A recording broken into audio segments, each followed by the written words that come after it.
Boa tarde a todos, Bispo Enio falando do Ministério João 14,6. Estou aqui com vocês nessa tarde, querendo mostrar alguma coisa do que está acontecendo na Terra, das pessoas se perguntando o que é isso, o que está havendo, eu não estou entendendo, por que de toda essa paralisia. Eu quero explicar à luz da palavra, daquilo que Deus nos fala. É importante a luz da palavra porque as coisas acontecem primeiro no nível espiritual, para depois acontecerem na Terra. Então, a gente está falando de eventos que são comuns hoje em qualquer lugar do planeta. E muita gente está triste, está desolada.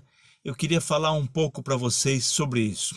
No começo do ano, eu e a Bispa Cida costumamos nos consagrar e todo ano entramos em jejum e oração para pedir um discernimento do Senhor espiritualmente, do que vai acontecer no ano, para o nosso ministério, para fortalecer as pessoas que estão conosco e os sacerdotes que são amigos e que acabam recebendo também palavras que o Senhor nos direciona. Então a gente costuma começar o ano num jejum e o Senhor nos dá uma palavra. Esse começo de ano Deus me deu Isaías capítulo 24, que fala que Deus... Eis que a terra se desola, eis que a terra murcha, eis que a terra pranteia. E o que acontecer ao povo, acontecerá ao sacerdote. A terra vazia, a terra saciada, cessam o folguedo dos tamborins, cessa-se a ingestão da bebida forte, do vinho. Deus está falando que cessa-se a alegria.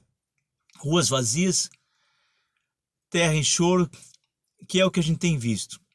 Eu não entendi no começo do ano, daí veio toda essa crise originada por uma pandemia do Covid-19, e muitos ainda estão se perguntando, mas isso é de Deus ou não é de Deus?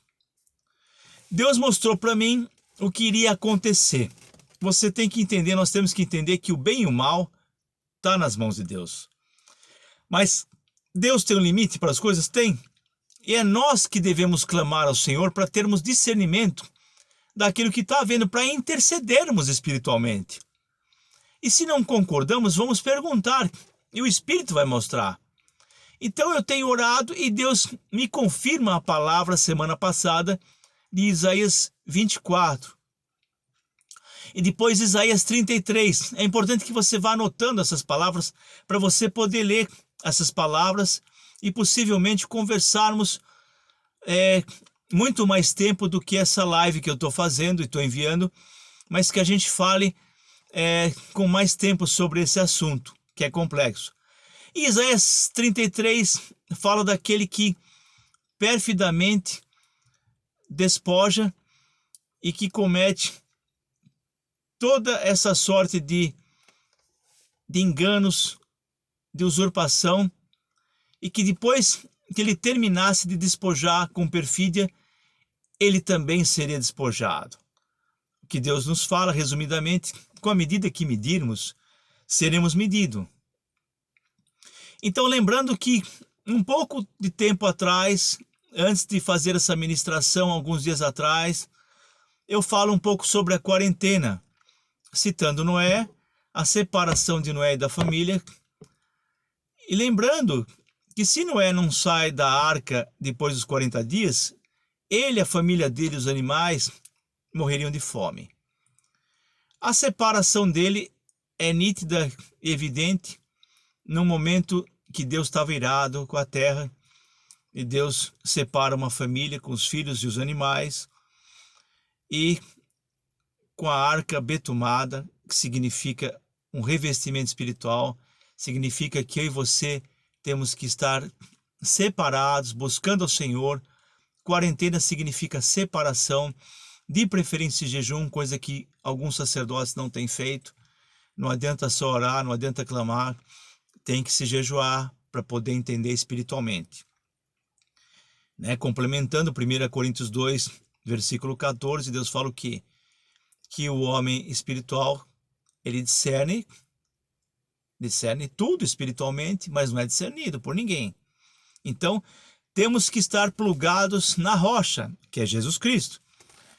sabemos que temos um Deus vivo, não é morto, então ele fala. Então, se estivermos plugados em jejum, em separação, em santidade, ele vai falar comigo e com você, independente da tua religião. Ele não está se importando com alguma religião, Deus está importando com você em comunhão direta com ele, em espírito e em verdade, né? Então, o que Deus fala? Veio Noé, Moisés, também em quarentena, separado para Deus entregar as tábuas da lei, para ele entregar ao povo. Senão o povo iria morrer espiritualmente. Porque as leis teriam que se cumprir. E as leis maiores são as leis do amor. Amar a Deus sobre todas as coisas. E o segundo mandamento, amar o próximo sobre ti mesmo. Mas eu não me amo, como é que eu vou amar meu próximo? E como é que eu vou amar a Deus? Se eu não me amo, não consigo amar meu próximo. Eu não vou me alongar aqui nessa live e adentrar nesse assunto. Depois eu cito, um pouco mais para frente, eu cito Elias, que fica separado depois de destruir os profetas de Baal e do poste-ídolo, de Jezabel, e está cansado, deprimido, quando ele vai buscar ali o acalento do zimbro. E os dois anjos vão até Elias levar pão e água. Pão e água significa comunhão com o Espírito e o pão da vida, que é Jesus. Então, para Elias continuar essa batalha, ele teria que se separar, buscar o pão da vida, que é Jesus Cristo, entrar no Espírito, continuar até que Deus levantasse outros sacerdotes para continuar aquela batalha contra Jezabel. Em terceiro, eu cito Jesus separado, ouvindo a voz do Senhor também em santidade e ouvindo a voz do diabo também.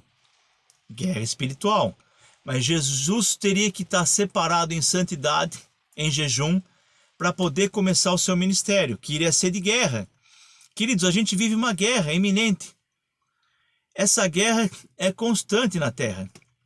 E mais ainda, no momento que a gente precisa estar realmente separado, que a gente precisa ouvir a voz do Espírito. Então, o que acontece? Eu preciso entender o que está acontecendo. E o que está acontecendo no cenário nacional? Espiritualmente, a nação entra em separação, que é o processo de quarentena. Chega um vírus na nação brasileira, e o vírus, ele acontece só que em muito menor escala de enfermidades e de pessoas molestadas pelo vírus, né, infectadas pelo vírus, do que aquilo que se imaginava. O que acontece? As mídias começam a reconstruir uma imagem. Que elas, patrocinadas por outros governos e outras situações, se fortalecem. E eu e você nos perguntamos, o que nós temos a ver como igreja? O que temos a ver como igreja com tudo isso? Queridos, feliz a nação cujo Deus é o Senhor. Se Jesus Cristo é o Deus vitorioso, o Deus da nossa nação, a nação começa conosco, em casa, com a nossa família, com a tua igreja, que são 10, 15, 20, 30 membros. Então, que nação é essa? É essa nação que vai buscar a voz de Deus, a voz do Espírito, para entender e discernir sobre os fatos. Se a pandemia não chegou com essa força que deveria chegar, porque ela não gosta realmente de um país tropical como o nosso, existe a questão iminente de alguns homens quererem usurpar contra o governo, que chama a Deus para governar com ele, e Deus ouve a voz desse homem. Acontece que, como Ramã, ali no livro de Esther, esses homens são usurpadores também. Como Ramã quis destruir o povo de Israel, esses homens querem destruir a nação brasileira. São canalhas, são homens miseráveis, são despojadores da pátria, são homens que agem com vitupério, são homens que querem despojar, eu e você, que querem despojar a nação, que querem usurpar da nação brasileira. É o que Deus tem nos mostrado e tem testificado através do Espírito. Então, amada igreja do Senhor, é tempo de nós nos revestirmos sim com as armaduras de Deus, mas enxergarmos que existe uma guerra política sobre a nação brasileira para destruir um homem que levantou a bandeira da vitória. Quando ele chama e fala Brasil acima de tudo e Deus acima de todos, ele chama um poder maior, que é o poder de Deus, para governar sobre a nação. Mas eles querem destruir esse homem, acabar com a economia, matar as famílias, porque matando a economia eu mato as famílias. E esses homens que estão no governo, alguns governadores que todo mundo sabe, não precisa nem declarar o nome deles, alguns governadores com o chefe da casa, com a Câmara dos Deputados Federais, mais Senado, mais STF, eles querem destruir esse cenário, tirar esse homem e voltar ao que era, tomar conta da nação. E espiritualmente, queridos, nós estamos tentando e vamos destruir através de jejum e de oração. Aliás, tentando não, nós vamos destruir esse demônio de Jezabel que quer tomar conta da nação brasileira. E eu e você, separados em espírito, vamos continuar orando, jejuando, clamando ao Senhor, e Ele vai fazer a boa obra, em espírito e em verdade. Porque a palavra de Deus, ela é poderosa para dividir alma, espírito, osso e medula óssea.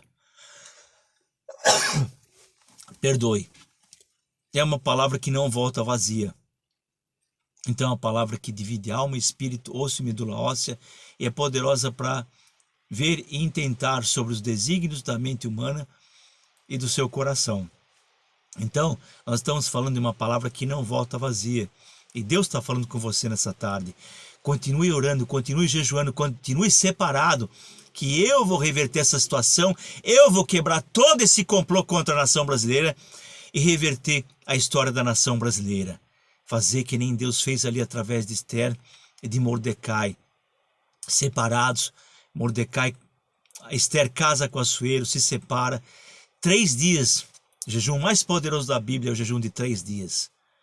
Que ela se consagra e não come nada, para quebrar esse espírito de Ramã. A mesma coisa acontece lá atrás com Moisés, quando levanta-se uma rebelião através de Coré, Datã e Abirão. Igreja do Senhor, acorda tu que dormes, que não entendeu o que está acontecendo. É espiritual? É sim. Nós estamos vencendo o principado de Jezabel. E através do teu jejum, da tua oração, nós vamos mudar a história da nação brasileira, da Igreja do Senhor, que continua andando sim, que está firme na rocha. Tuas portas estão fechadas, mas você, igreja, você está clamando, você está jejuando, você está falando da palavra do Senhor, e a palavra do Senhor é viva, ela não volta vazia. Eu quero deixar um grande abraço a você. Pegue essas palavras, ouça de novo essas palavras, leia essas palavras que eu estou entregando. Essas palavras são poderosas e as palavras revelam sobre o que está encoberto e oculto, e que vai cair sim todo o espírito de Ramã, todo o espírito de Coré, de Datã e Abirão sobre a nação brasileira, e a gente volta, e Jesus Cristo volta conosco a reinar na nação brasileira, a fazer o que ele tem que fazer, e a limpeza será feita em nome de Jesus. Obrigado, grande abraço a todos, um beijo a todos e um bom final de semana na presença do Senhor. Fique na paz.